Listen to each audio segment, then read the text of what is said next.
sudah menceritakan bahwa beliau adalah salah satu uh, tokoh PAN ya, dan salah satu foundersnya PAN.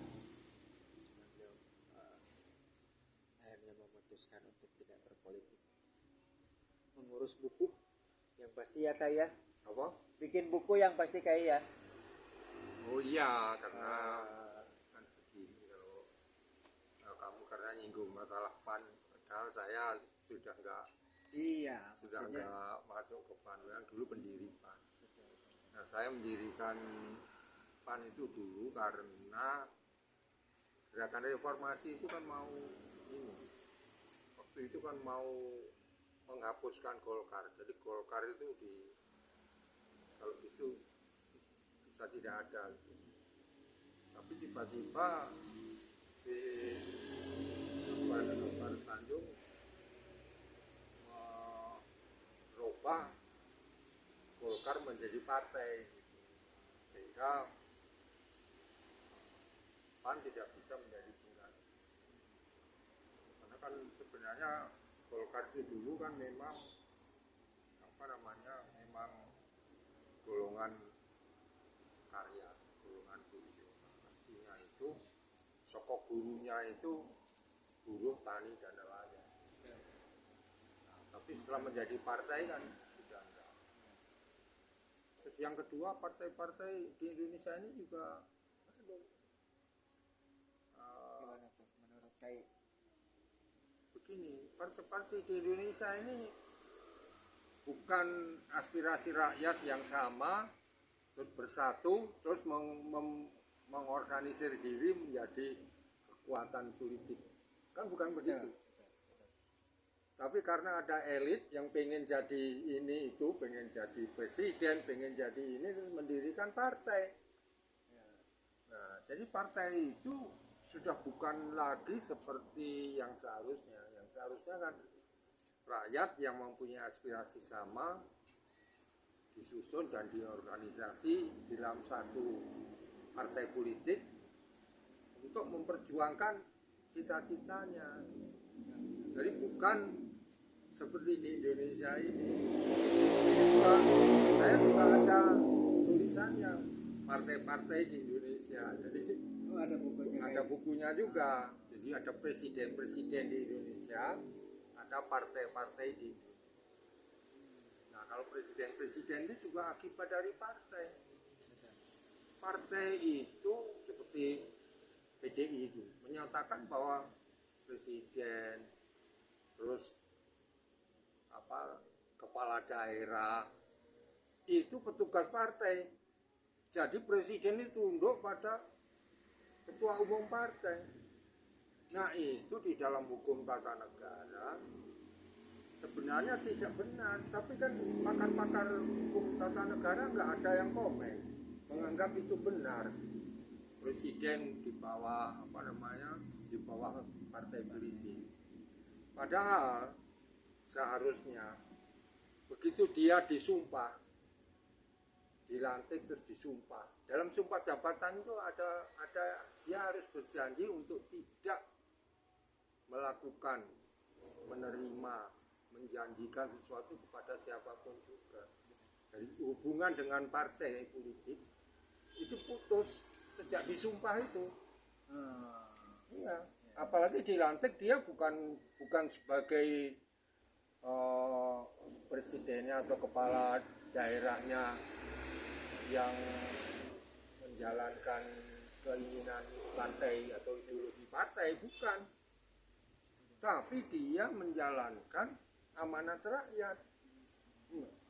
Meskipun partai-partai kadang-kadang ngomong kalau itu juga untuk menjalankan amanat rakyat. Tapi tidak benar. Karena apa? Karena dalam ilmu tata negara kepanjangan partai itu ada pada legislatif, ada pada DPR. Jadi kalau sudah menjadi eksekutif, itu partai sudah tidak boleh ada kepanjangan.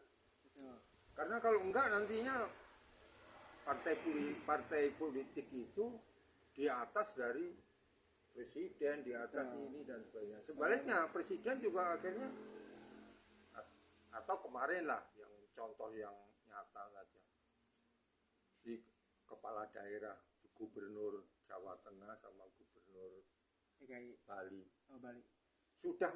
dia sudah komitmen berjanji untuk menyelenggarakan timnas pertandingan U20 dunia U20. Demi ideologi partai jadi menolak, ya. Contoh-contoh yang, tapi kan itu banyak yang memang bertentangan sih karena ada Israel. nah, begini kan ngomongnya kan demi konstitusi. Konstitusi cuma mengatakan bahwa kemerdekaan itu hak skala bangsa, dan oleh karena itu maka penjajahan di atas ini harus dihapuskan karena tidak sesuai dengan peri kemanusiaan dan peri keadilan.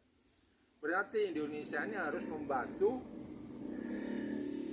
kemerdekaan negara-negara termasuk Israel, termasuk Palestina menghadapi Israel. Itu Indonesia harus membantu, tapi bantuannya tidak boleh melanggar kebijaksanaan politik bebas aktif. Dalam politik bebas aktif itu kita tidak boleh membantu salah satu yang bertikai, meskipun itu kita pro sama dia. Jadi kita tidak boleh membantu Palestina kayak itu. Dari di PBB sendiri ada undang-undang itu. Loh, bebas aktif kan punya Indonesia, jadi Indonesia tidak ada. Makanya di dalam membantu Ukraina, negara-negara Barat kan membantu dengan senjata, dengan macam-macam kan. Nah itu berarti dia tidak bebas aktif. Itu. Tapi kalau bebas aktif tidak boleh membantu senjata, tapi membantu yang bersifat kemanusiaan. Nah itu boleh. Tapi kalau membantu persenjataan, biaya ini dan sebagainya, nah itu dalam politik bebas aktif tidak boleh. Nah gitu. Jadi itu memang ada dua buku, yang satu partai-partai di Indonesia. Itu kayak yang bikinnya.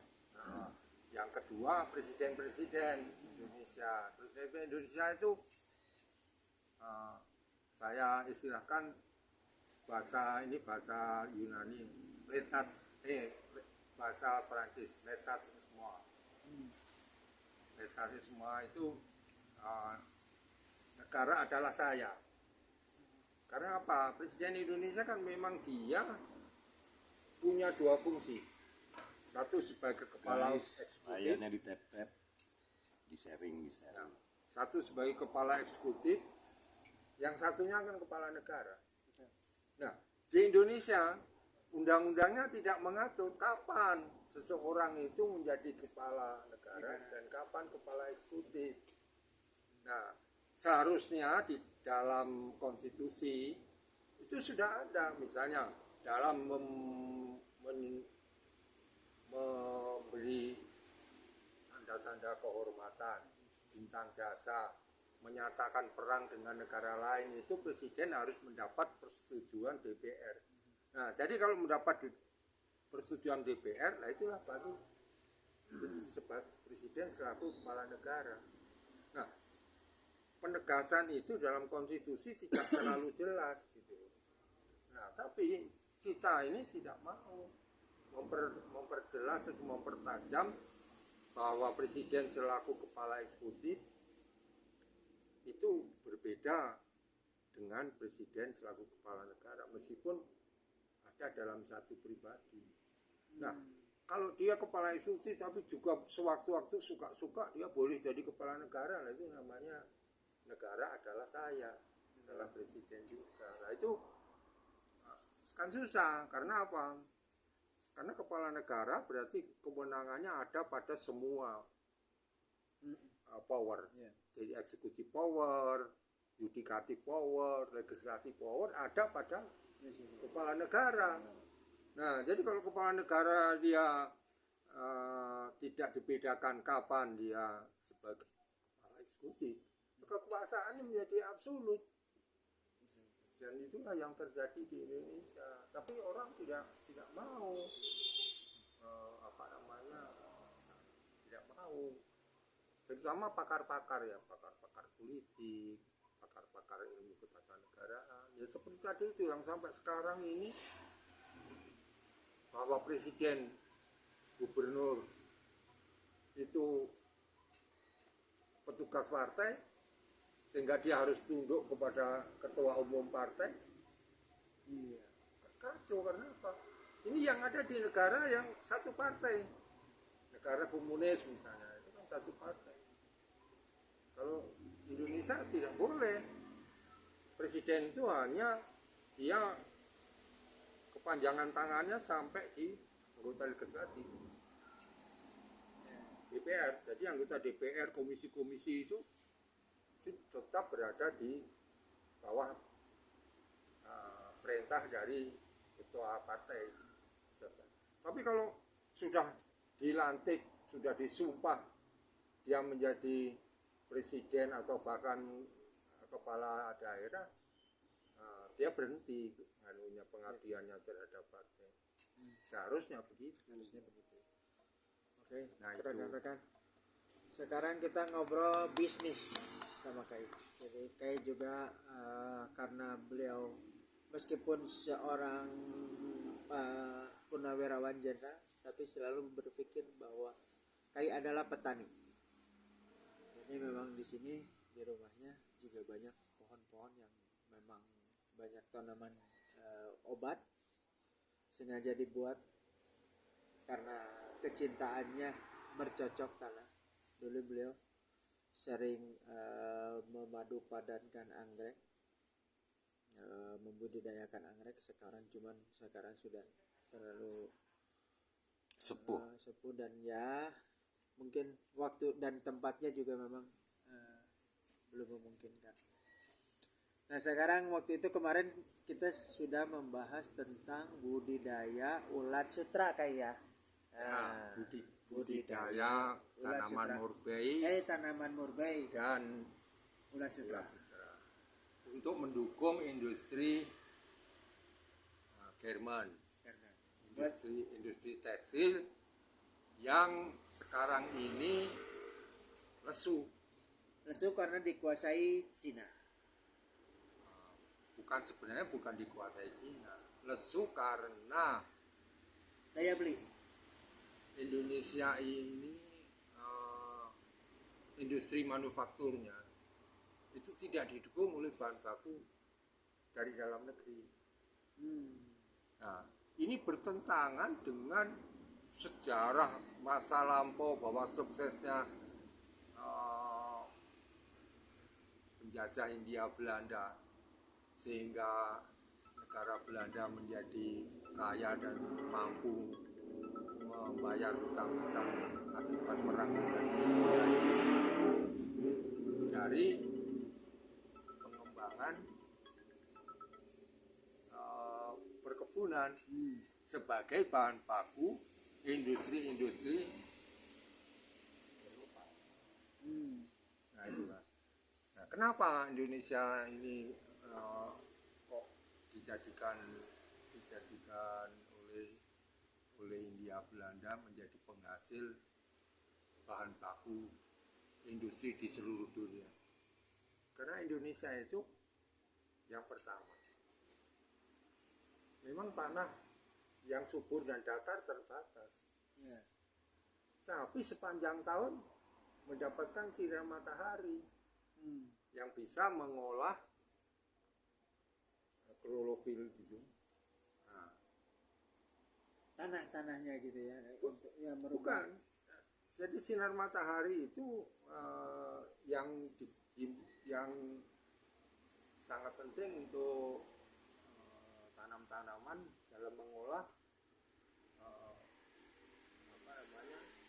mengolah tanaman. Ya, dalam mengolah air yang disedot dari akar itu untuk menjadi tanaman, untuk tunas maupun untuk memproduksi bunga, buah dan sebagainya. Itu.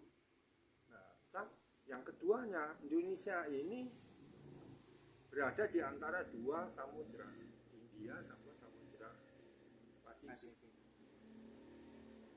Baik matahari berada di belahan utara maupun di belahan selatan, kan akan terjadi hujan. Cuma bedanya kalau matahari di belahan selatan terus Australia yang panas, nah ini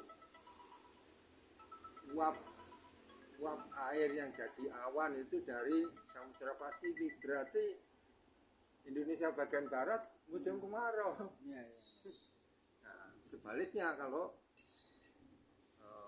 di sebelah barat sebaliknya, dari Samudra India uap air menimbulkan hujan di Indonesia bagian barat.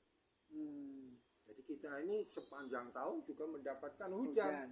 Hanya bedanya sekarang kalau musim kemarau di hujan yang terbanyak di Indonesia bagian barat, yang di bagian timur sana musim kemarau tidak ada hujan.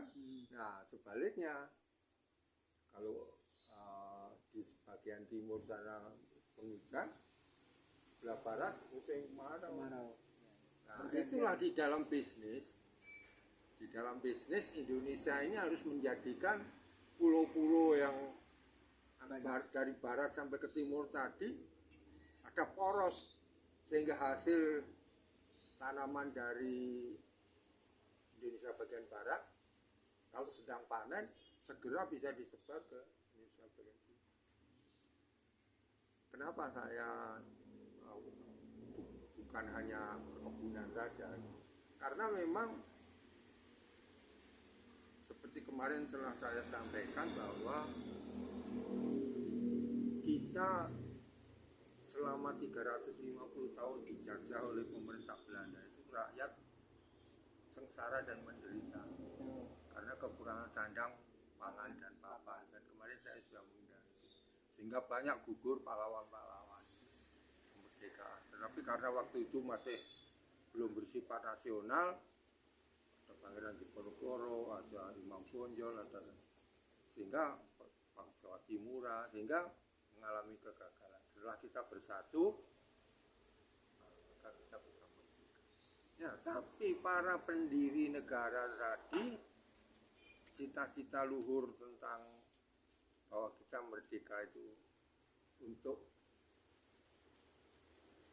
menjamin agar rakyat Indonesia tidak ada yang kekurangan sandang pangan papan, dilupakan oleh para pendiri-pendiri partai yang mendirikan partai yang tadi katanya demi rakyat, bangsa dan negara, tadi ternyata umumnya demi ya memegang kekuasaan gitulah. Ini yang jadi. Nah, karena sandang pangan papan, maka yang pertama sandang.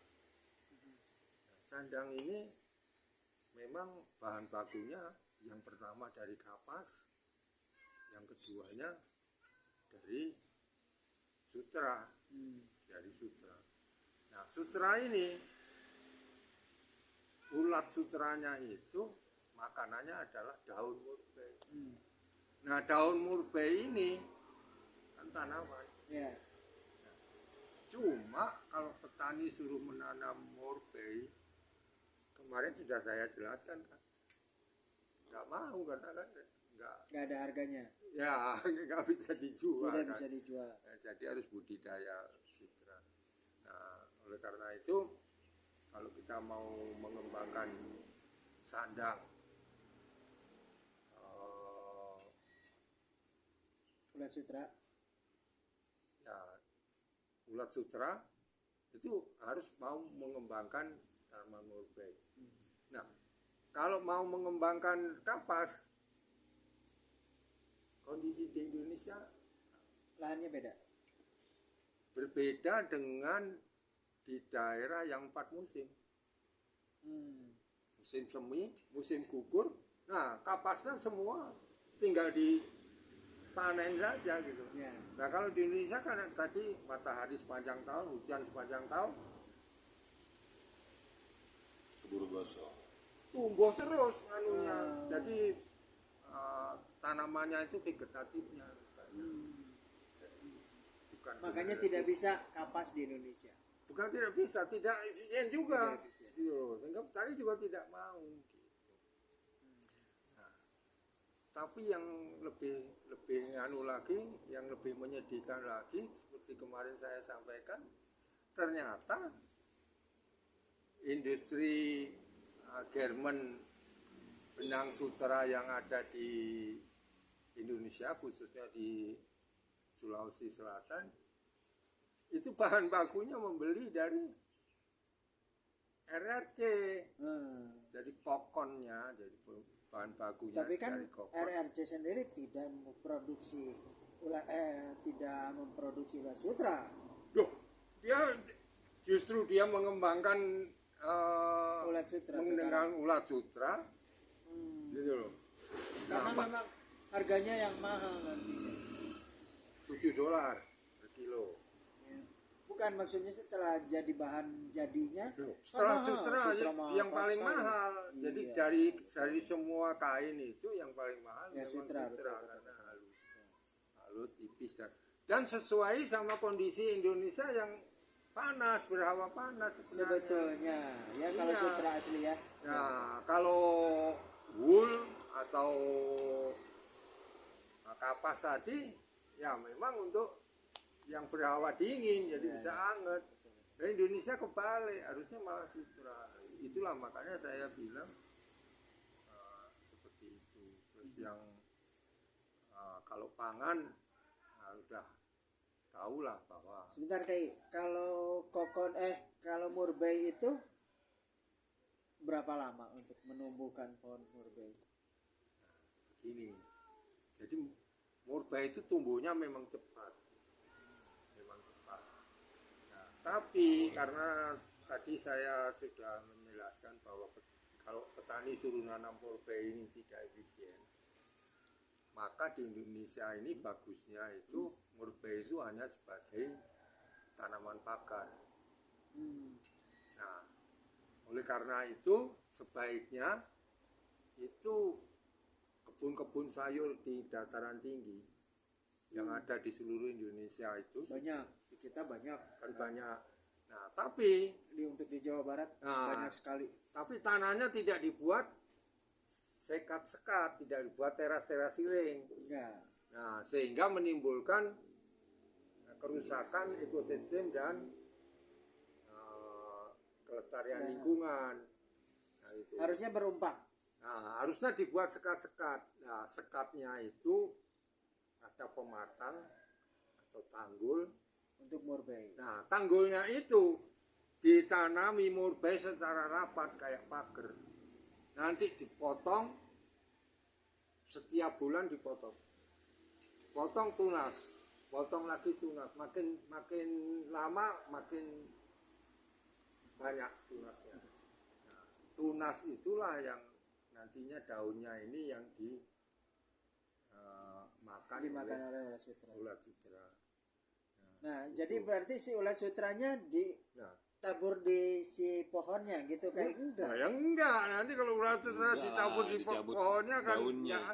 Jadi kita budidaya ulat sutra. Budidaya ulat sutra di rumah-rumah pakai keranjang gitu. Nah, dia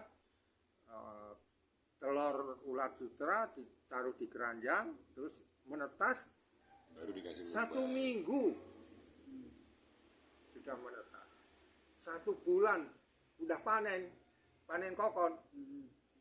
Jadi kalau petani ini dia sudah diberi penjelasan, sosialisasi bahwa dengan menanam murbei di pematang-pematang tadi secara rapat, sehingga banyak daun murbei yang dihasilkan per bulannya dia dapat penghasilan tambahan yang signifikan dari hasil penjualan kokon. Nah, kepada siapa penjualan kokon ini? Nah, makanya harus ada bapak angkat. Bapak angkatnya siapa? Ya, yang akan mengolah ulat sutra menjadi benang.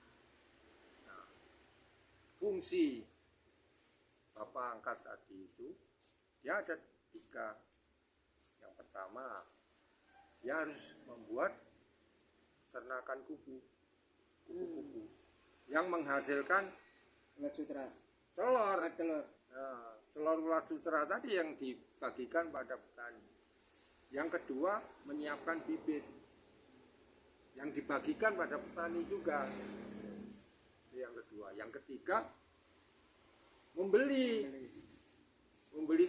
kokon yang dihasilkan oleh budidaya petani tadi. Kalau nggak ada yang membeli kokon untuk apa? Nah itu.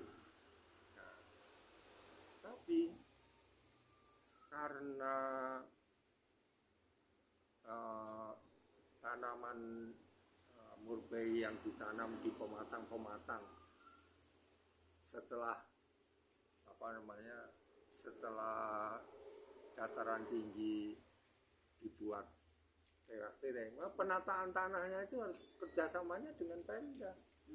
Jadi Pemda yang tidak mau terjadinya kerusakan ekosistem dan lingkungan di dataran tinggi karena tanaman sayurnya tidak ditanam di atas trap,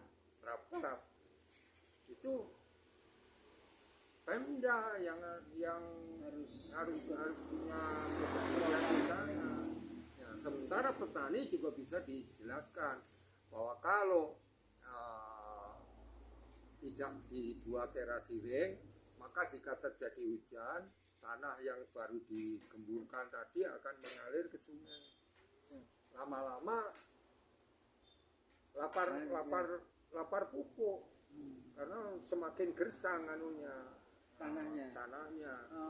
Nah, tapi kalau dibuat teras-teras, kalau terjadi hujan, dia menyerap ke dalam tanah. Makanya itu ada fungsinya untuk berkebun itu berumpak gitu. Iya, jadi itu untuk itu. Ya seperti di Bali kalau Ya. sawah-sawah kan trap gitu. Tapi di pegunungan di sini Enggak. di Bandung, di Brastagi, di Puncak dan sebagainya nggak ada trap tapi kalau untuk nanam sayur ya itu Ya. ini sebenarnya merugikan bagi petani karena tanahnya makin cepat gersang sehingga dia juga butuh pupuk yang lebih banyak sehingga keuntungannya juga lebih. Ditambah lagi kalau di tanggulnya tadi di tanaman murai ada penghasilan tambahan tadi itu. Ya. Jadi malah jadi Dua kali ya. Jadi dua keuntungan ya. Betul. Sudah 30 Nah itu. menit. Nah lamanya karena kalau sudah jadi semua sudah tumbuh setiap bulan. Panen Kan panen murbei ulat sutranya kan setiap bulan. Oh, hasil Nah. kokonnya itu setiap bulan menghasilkan. Iya. Nah, karena apa? Karena kokon tadi makanannya juga tidak sama. Waktu dia masih baru menetas sampai dengan 1 minggu itu ujung-ujungnya saja. Jadi diambil ujung-ujungnya saja. Nah, nanti kalau sudah 2 minggu sampai dengan seterusnya sampai panen tadi, ya udah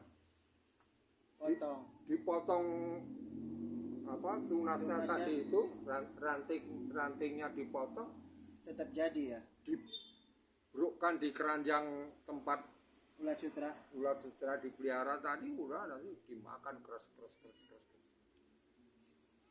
sampai nantinya berkepompong. Jadi jangan berapa lama menghasilkan, karena dia setiap bulan menghasilkan kokon, akan menghasilkan tanaman daun murbei tadi, dan akhirnya setiap bulan dia menghasilkan wafat, jadi terus menerus. Itulah rekan-rekan bisnis